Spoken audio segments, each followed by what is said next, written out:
Hello மக்களே, welcome back to channel. இன்னைக்கு நம்ம பாண்டிய ஸ்டோர்ஸ் எபிசோட் பயங்கரமா போச்சுங்க. ஸோ இன்னைக்கு நம்ம செந்திலுக்கு சம்பளம் இருக்கு, ஆனா என்ன ஆச்சு அப்படின்றது தான் இன்னைக்கு மெயினா பார்க்க போறாங்க.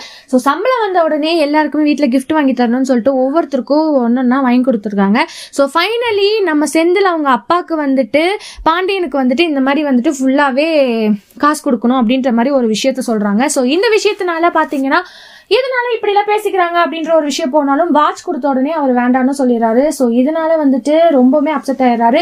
இன்னொரு பக்கம் சம்பளத்து பணத்தை நீங்க சேர்த்து தான் வைக்கணும் அப்படின்ற மாதிரி மீனாவும் சொல்ல எல்லாருமே சொல்றாங்க. ஸோ இன்னொரு பக்கம் பாத்தீங்கன்னா ராஜி கிட்ட நம்ம அரசிய கொடுமைப்படுத்தினா அந்த குமரவேலோட அம்மா ரொம்பவுமே பேசுறாங்க, இந்த மாதிரிலாம் பண்ணாதீங்க, இது நீ தான் காப்பாற்றணும்னு. ஸோ நாளைக்கு என்ன நடக்க போகுதுன்றது தான் ஒரு மெயினான விஷயமா கொண்டு போக போறாங்க. ஸோ இதை பத்தி நீங்க என்ன நினைக்கிறீங்கன்னு மறக்காம லைக் பண்ணி ஷேர் பண்ணி கமெண்ட் பண்ணிடுங்க. அப்படியே சப்ஸ்கிரைப் பண்ணிடுங்க. பாய் பாய்.